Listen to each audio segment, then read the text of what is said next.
and welcome back to the House of Yoga podcast presented by Yama Yoga. My name is Gavi. I am your host and founder, as well as an international trauma-informed yoga teacher. On today's episode, we have Nandan, the co-founder of Fab Oils, which is a natural skincare and hair care brand. As well as being the co-founder, he is also a yoga practitioner who has trained at the Yoga Institute here in Mumbai, and he is someone who stands up for what they believe in, which for him has looked like a vegan lifestyle for the last 5 years. As well as that, he has a huge love for bachata, a Latin dance style. So for today's episode, we have a lot to talk about. Nandan, welcome onto the podcast. Hello, thank you for having me, Kavi. You're more than welcome. How are you feeling today? Well, I feel a little tired because I had like a really heavy strenuous workout yesterday. I feel good. I feel excited to do this with you. Great, me too. And in general, I feel like you're a very, very calm person. Before we start every episode, we do a meditation, and I'd love everyone to feel as calm as you. So would you like to meditate together? Yeah, let's do it. Yeah? Okay, great.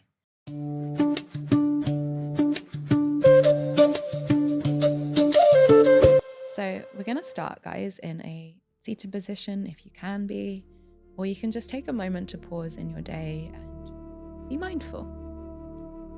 If you're able to, you can roll your shoulders back and close your eyes.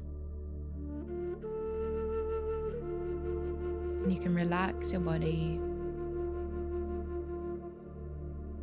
By first noticing what parts of your body are in contact with the surface underneath you, whether that's the ground or a chair.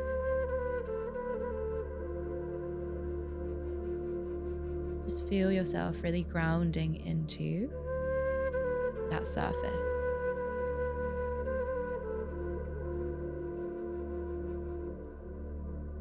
Notice your body. Is there anywhere that's feeling tense? Can you try to relax it for this moment?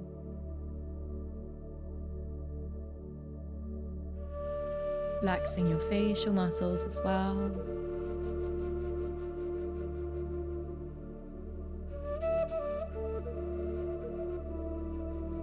And then noticing your breath. Feeling the breath come in and feeling it coming out.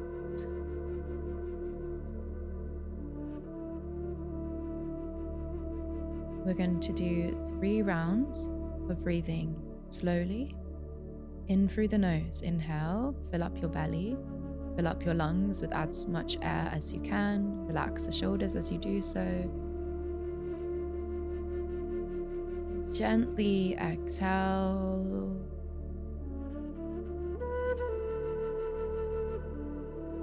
Breathe in, fill up your body. And exhale slowly.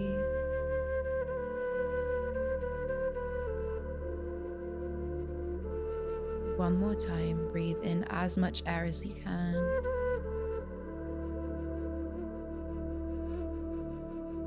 And breathe out.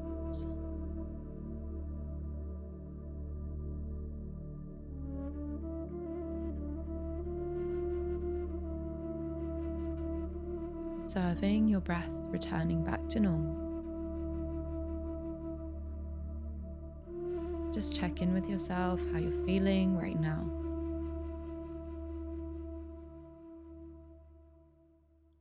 And with an open heart, open mind, you can gently open your eyes and let's begin this podcast.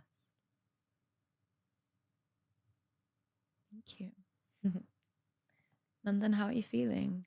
How do you feel this calm, like on a day-to-day level?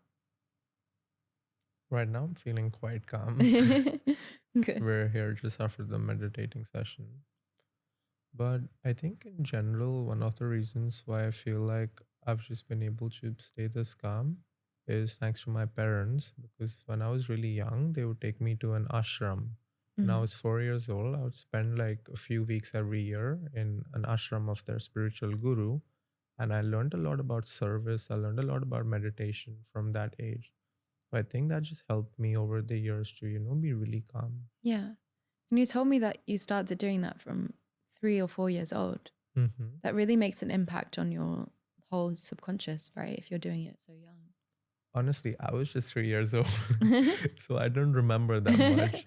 Sure. But I think years later, when I look back at it, I definitely think that it's something that brought meditation to my life from a young age, and that was really helpful.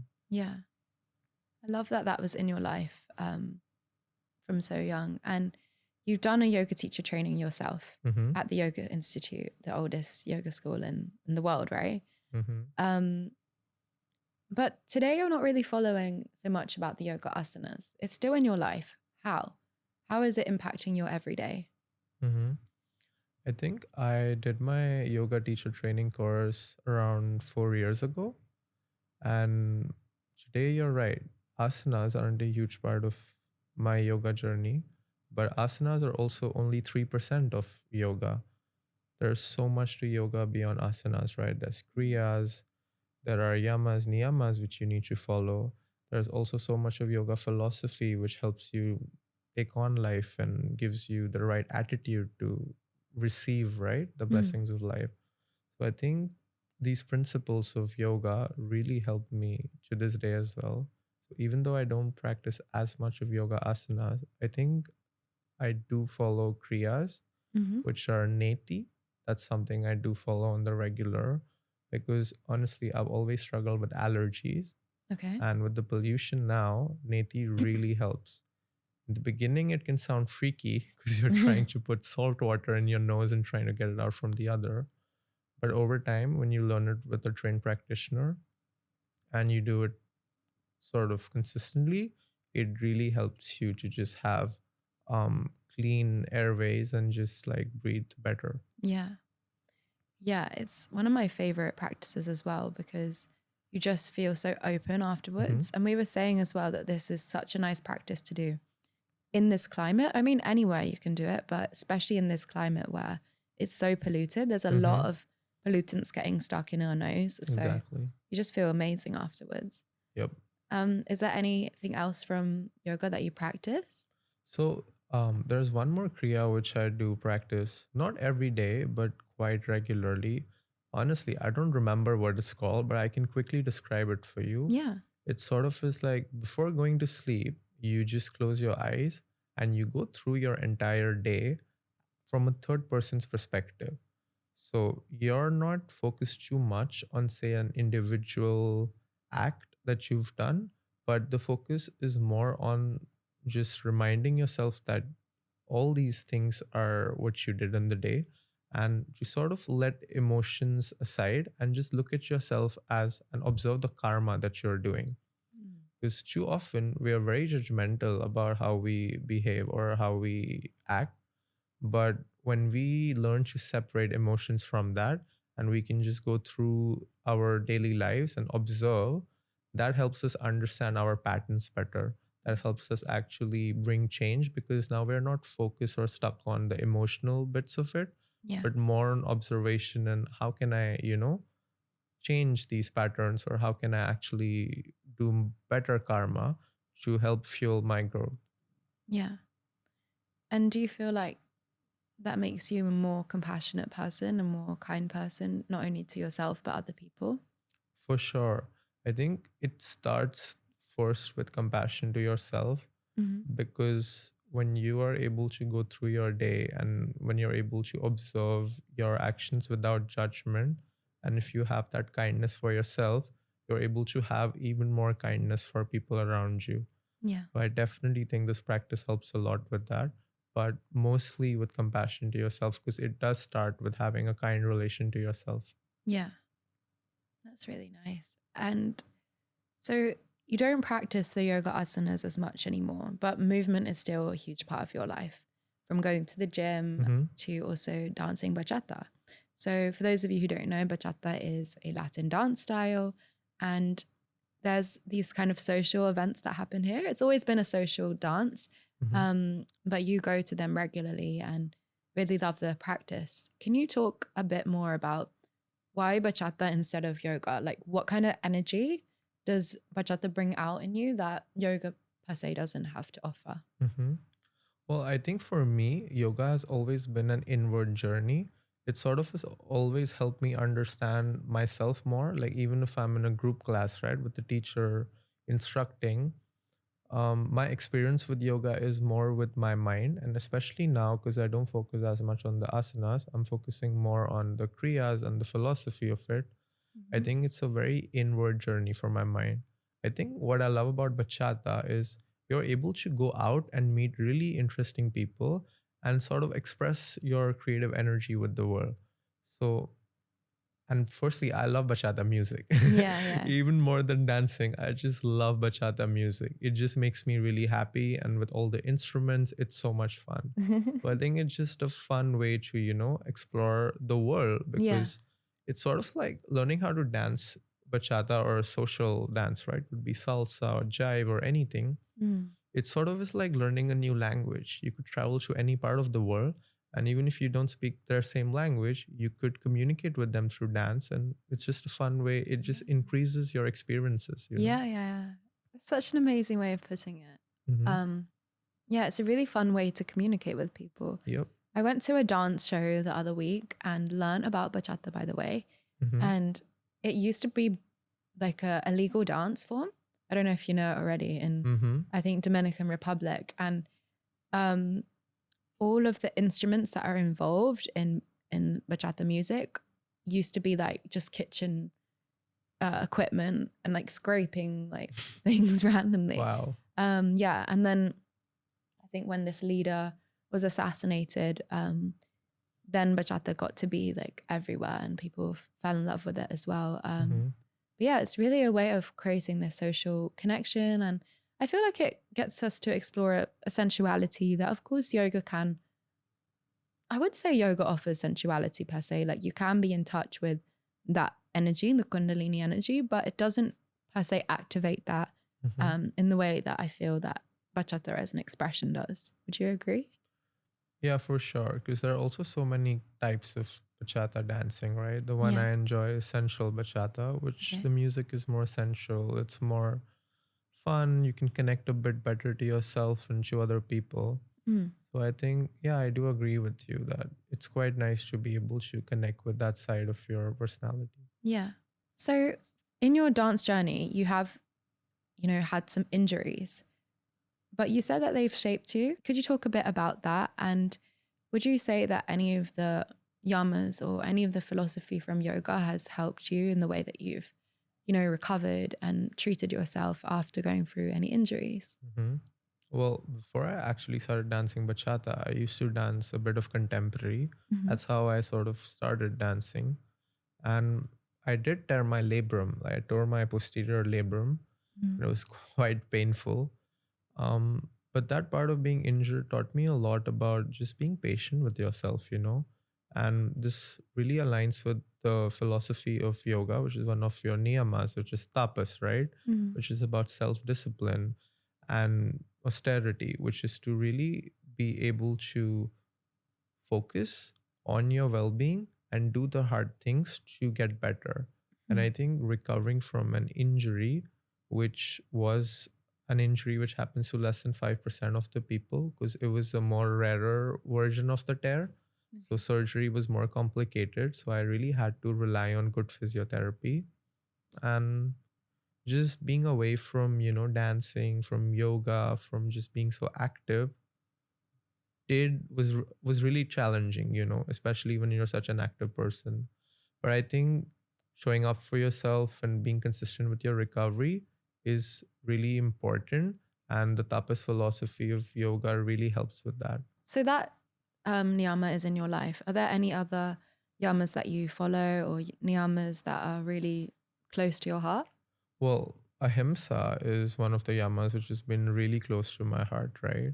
Mhm. Because it talks about non-violence, and it's not just limited to sort of non-violence to beings, it's also related to having ahimsa to yourself, right? to have nonviolence to your own self and to others. So ahimsa is something which is close to my heart. Yeah. And frankly, it's one of the reasons which inspired me to turn to veganism and even be vegan. Yeah. Awesome. And before we talk about your vegan lifestyle and your journey into that, I just want to mention the clothes that we're wearing because they're also connected to the yamas and Yeah. niyamas.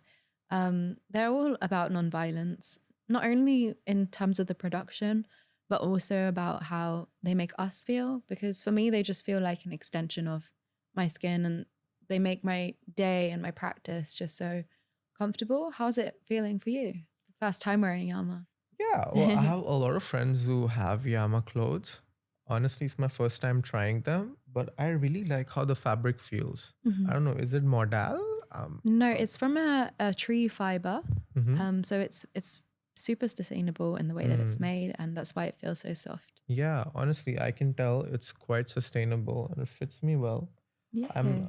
I'm gonna get my gym bros to try Yeah, I this. saw that little flex there. You're ready to Yeah. show.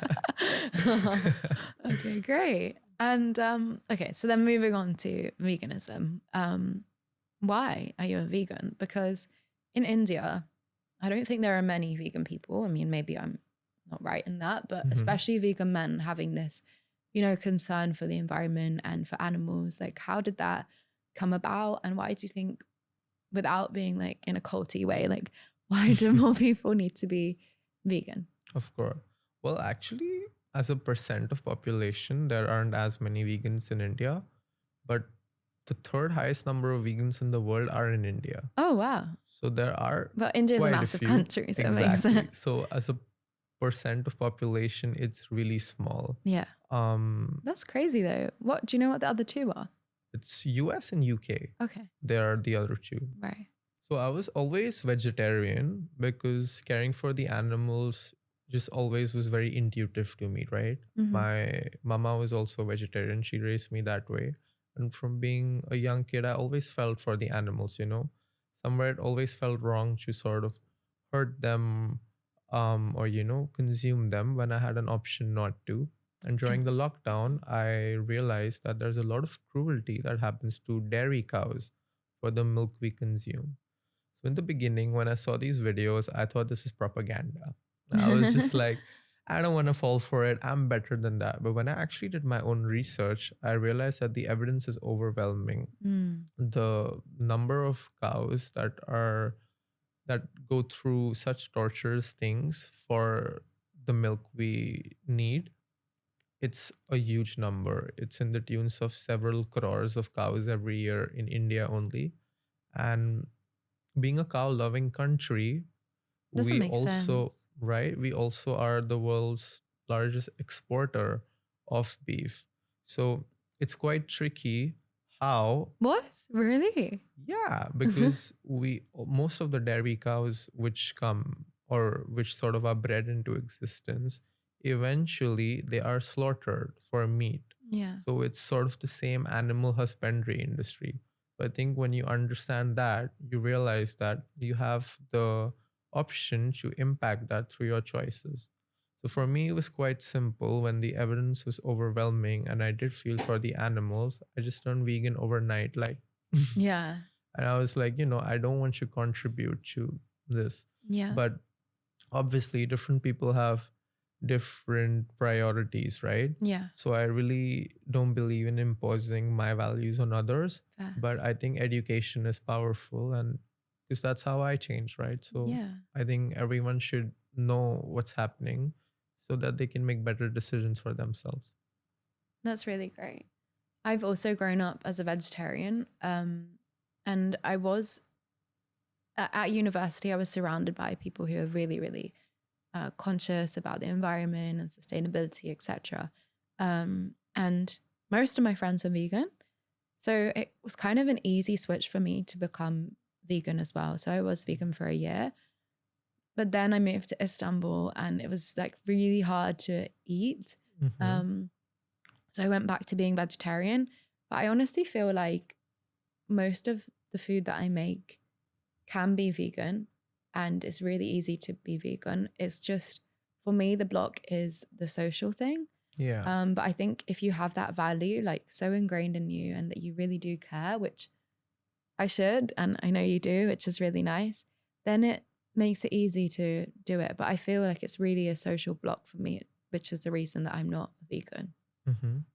Yeah. Yeah, for sure. Because honestly, in India, it's so easy to be vegan because you have so many vegan options, right? Like everything True. from dosa to like most Indian foods, they can very easily have vegan substitutes and be made vegan. Right. So I think like if you're living in India, it's fun to be vegan. There's Okay. so many options, right? Yeah. So mhm. Maybe I'll try it for a while. Yeah, for sure. I think most people always have this question with being vegan, right? Like, how do I get enough protein? Yeah. Because that's just usually what most people worry about being vegan. But Hmm. I have around 140 to 150 grams of protein every day, Yeah. and I'm doing fine. That's amazing. Yeah, there's many plant-based sources. Yeah. So, But can we actually just talk about protein? Because I feel that India is very educated around health in terms of Ayurveda, yoga, and of course, like the pharmaceutical industry is massive here. So people are aware about their health, but not many people know much about protein. And I feel like a lot of people are protein deficient, myself included, honestly. um, why is it important? Like, what does protein, having a sufficient amount of protein, do for our bodies? hmm. Well, I'm not a doctor. My parents are, but I'm not. Yeah. But from my understanding of nutrition, protein is sort of like the building block for most of your muscles and most of your enzymes, right? Because the amino acids which come from breaking down protein actually help you for a lot of bodily functions. So it's not just your muscles, it's a Right. lot of enzymatic activity within your body for Mm. which it's also quite helpful. So, quite literally, it's a building block for your body. And an Indian diet primarily is super high on carbs and fat, right? Hmm. Not that there's anything bad in having a lot of carbs and fats according to your goals, but just having severely under nutrition protein over a long period of time has a lot of consequences. Yeah. So I think all of us could benefit from eating a bit more of protein. Yeah. And for me, what makes sense for my goals is just 1 gram per pound of my body weight, right? If Okay. I weigh around 60 kgs, I'm trying to have around 140 grams of protein, just a rule of thumb kind of a rough math. So it's not that hard to get and quite easy to digest actually. But why that number? What does that do? Um, Again, I'm not a doctor, so take this with the as a rule of thumb. But that's the number which most nutritionists or fitness creators would also suggest Hmm. because that gives you enough amino acids to be able to recover from heavy stimulus, right? Right. If you're frequenting in the gym, if you're doing treks, if you're sort of like continually breaking down your muscles, you need enough fuel to be able to build them back up. Right. So that's a good number to aim for if you're if those are your goals. But if you just want to maintain, then 1 gram per kilogram is good enough. Okay. Good to know. And I feel like this is important for yoga teachers as well, because I feel that there is a misconception, not only around protein in general, around the world and India, but that it's just for like gym bros and people trying to gain muscle. But even as yoga teachers and your everyday person who may not be doing any movement, protein is really important, right? Super important. What's your favorite source of protein? Well, I love my tofu Yeah. because there are so many ways you can eat them in, right? I can make it like a nice tandoori tikka style of tofu. Or you Yeah. can make it like something Asian. You Yeah. can make it in a salad, so it's quite versatile. Yeah. So I do like my tofu. Apart from that, I do enjoy eating chickpeas. I enjoy eating like lentil pastas. So quite different ways of getting protein. Yeah. I remember we made summer rolls once. They were really delicious, like rice paper with a bunch of veggies and tofu. Mm-hmm. And that's, I feel like, a fun, easy way to get protein Yeah, without even realizing that you're doing it's that. done in like 10 minutes, guys. Yeah. Okay, great. And then steering a little bit away from your health journey. So we've spoken about dancing, about yoga, and about veganism. Now I want to ask you about your career, which is also related to veganism because you've created a vegan brand, right? hmm Um, you started off as a medicine student and you're in a family full of doctors as well. What what is the story? Like, how did you decide to found this brand and why skincare and hair care?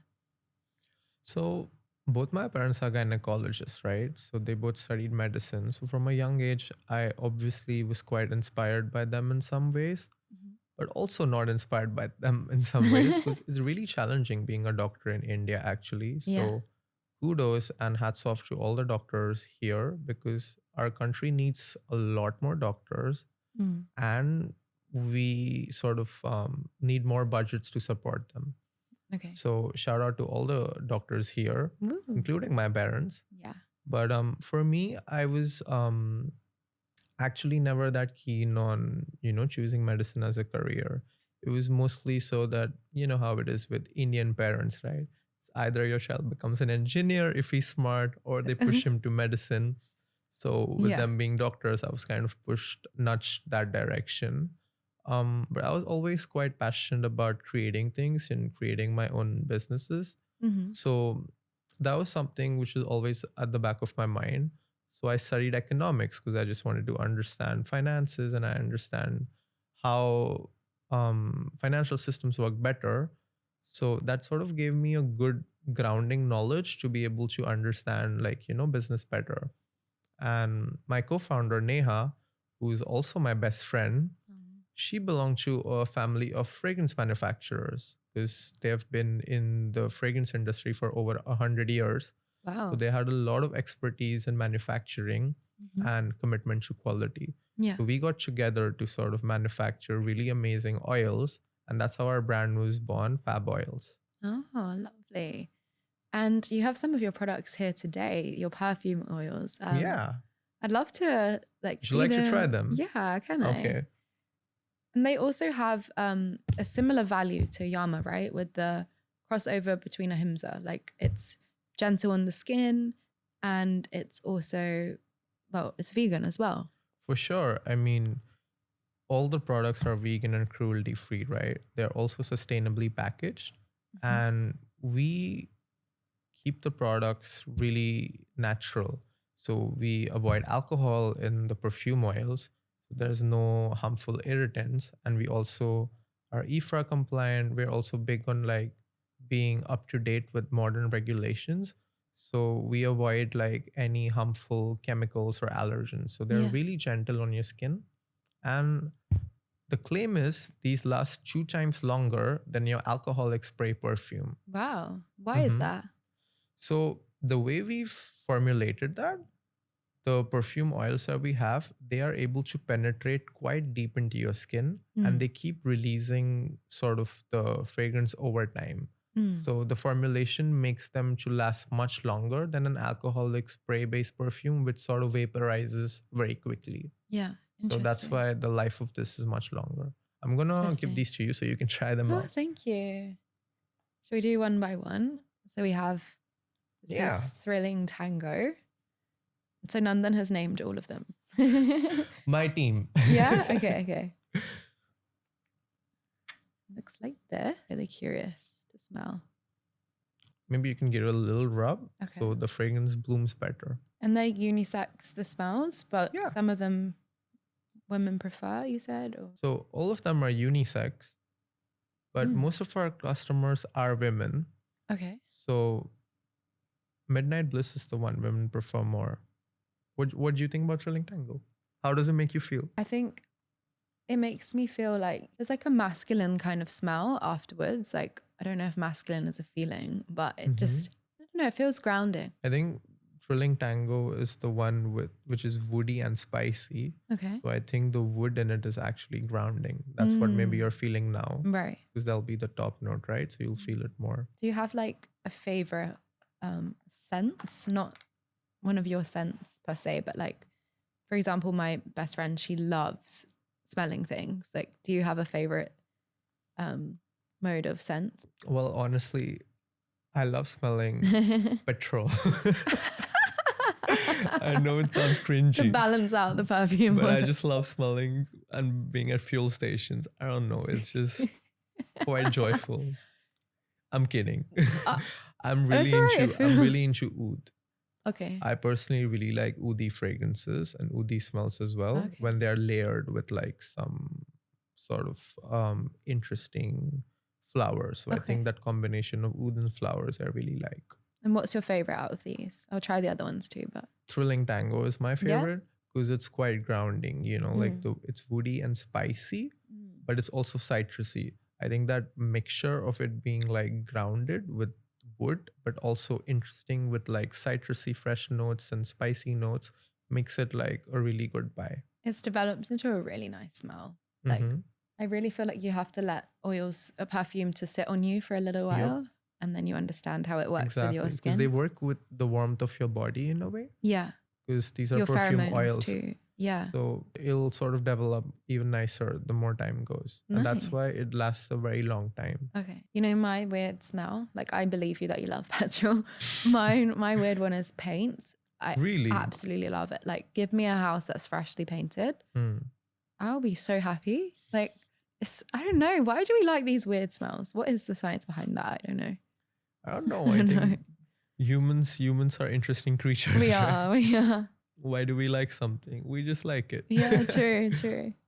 It's just interesting how everyone perceives scent and senses so differently. Like, Mhm. you can taste something and I'll have a complete different experience. Like, I just find it crazy. Mhm. So now we have Sunkissed Joy, which is very bright packaging. I love all the packaging. The colors are really nice. So can we put this on our clothes, or it's mainly just for your skin? It's mainly for your body. It'll be fine if you put it on your clothes as well, but the intended use is for your body. And because we don't use any alcohol or any sort of harmful chemicals, you can even put it on your hair. Oh, really? And it's going to be nourishing and fine. Oh, I love that. Yeah.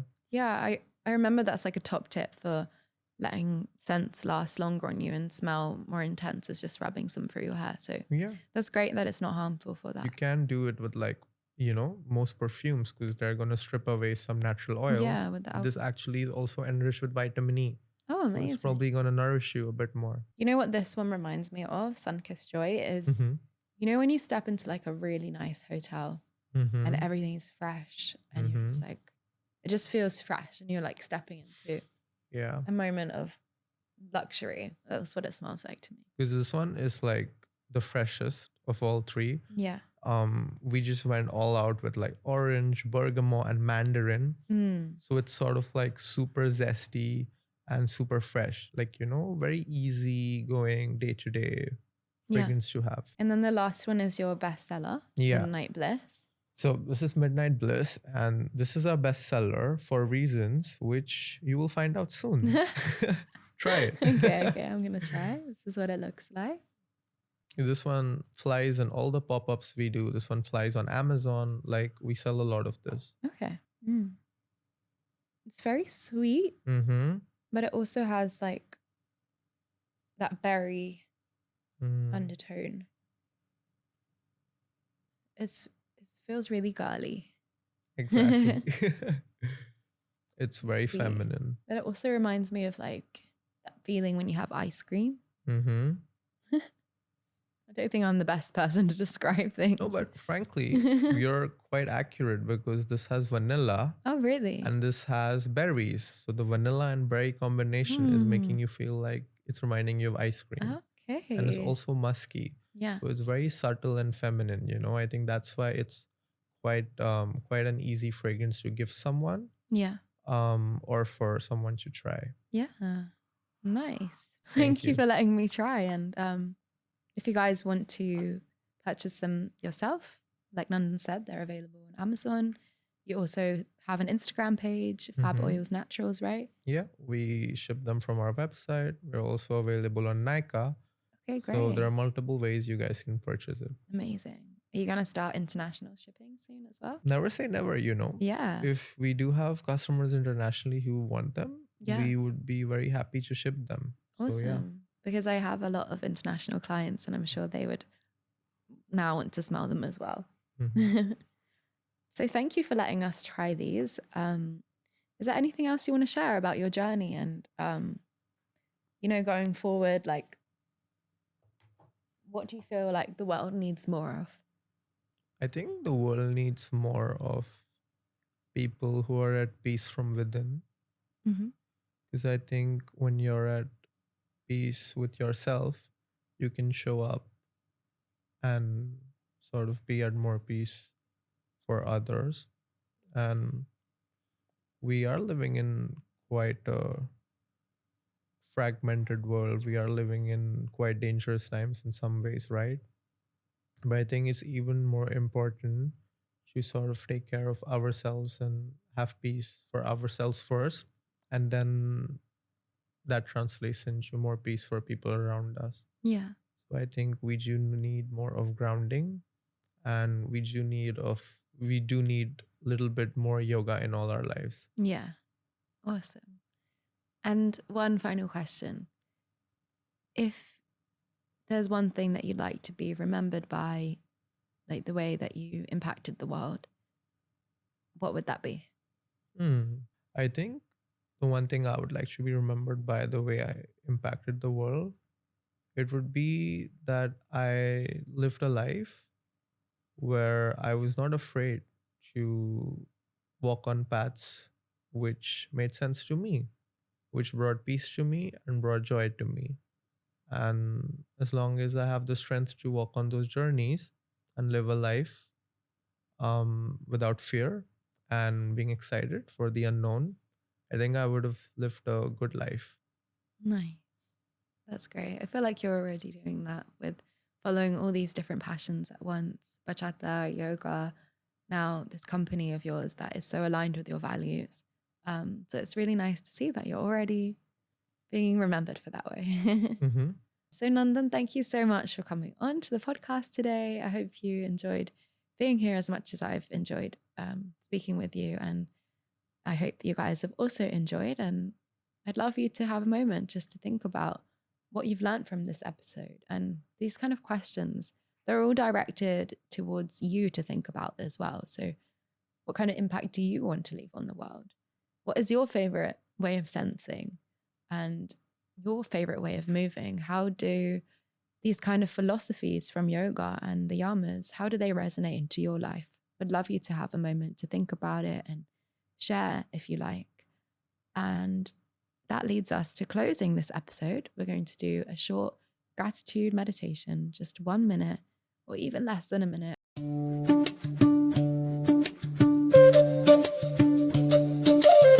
can bring your hands together into Namaste. You can close your eyes if you're willing. And just think about all the blessings that you have in your life. Let's just start thinking about 3 to 5 things and just label them in your head.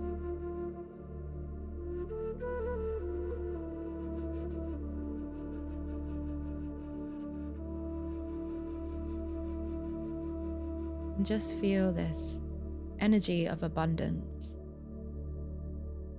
How lucky and blessed you are to be here today,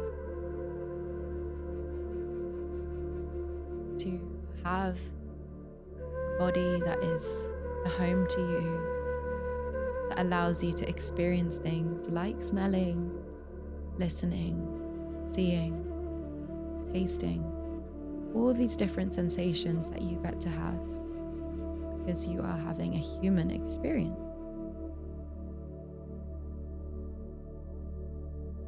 Take a deep breath in to all these blessings. Deep, gentle breath out. And I want to thank you guys so much for joining us on the podcast. I hope that you have enjoyed it. And thank you so much, Nandan, for coming on. Thank you, Kavi, for having me.